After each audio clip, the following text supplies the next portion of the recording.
Өкініш.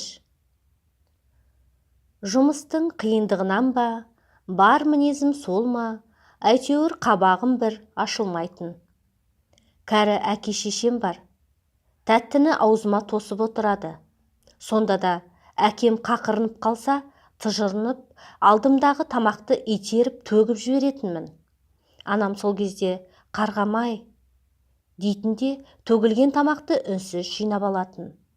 Анам да әкем де қартайған.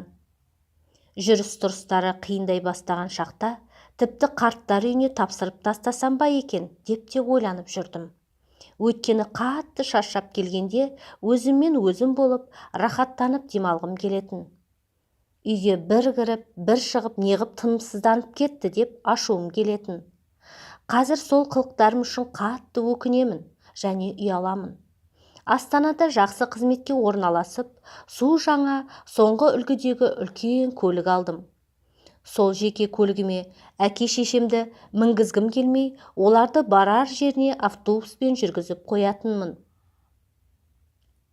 Туған бауырыммен сыйыспай, ата-анамды сол бауырымның отбасымен араластырмадым. Анама да, әкеме де дауыс көтеріп, бұйыра сөйлеу күнделікті дағдыма айналды.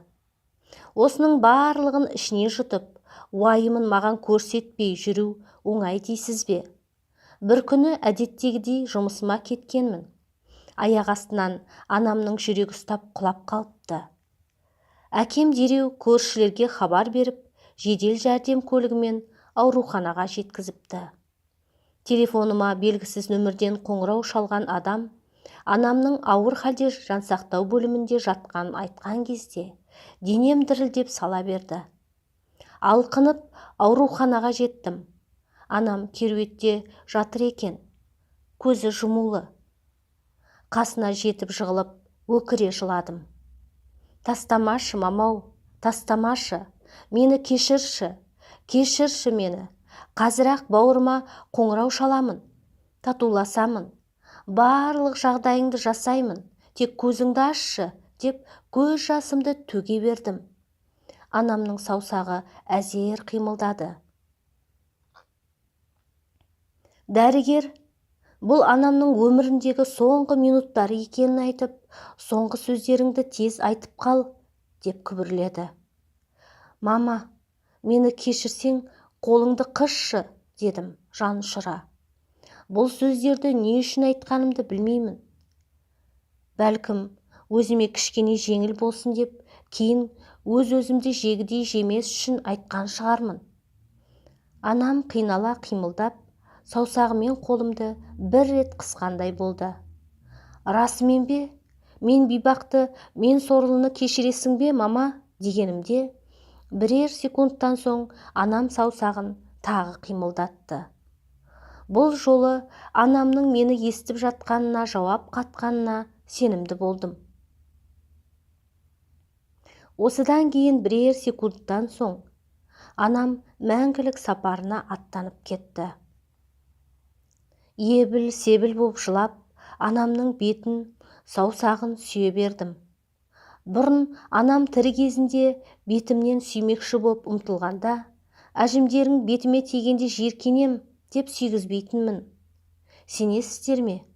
Анам керуетте жатқанда сондай тәтті болып кетті. Әжімі де сондай сүйкімді болатын. Мен ақымақты бір сәтте өзгертіп, тәубеме келтірген қандай құдірет екенін білмеймін. Бір білерім, өмір бойы анама істеген істерім үшін өкініп өтемін.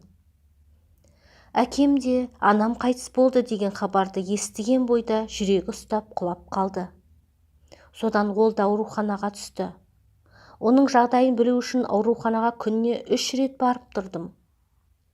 Телефонмен де сағат сайын сөйлесіп, жағдайының жақсарып кету үшін барынша тырыстым.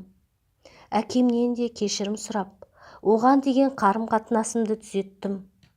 Оған да шүкір етемін. Анама жасай алмаған жақсылығымды әкеме жасап, оның батасын алуға тырысып жатырмын. Әкеме мейірімді төгіп, күн сайын кешірім сұрап, барынша жағдайын жасап отырмын. Қаншама жылдан бері қатыспай кеткен бауырыммен те арамызды дұрыстап, қазір шүкір барлығы реттелді. Бір ғана өкінішім сол, анамның көзі тірісінде бағалай алмадым.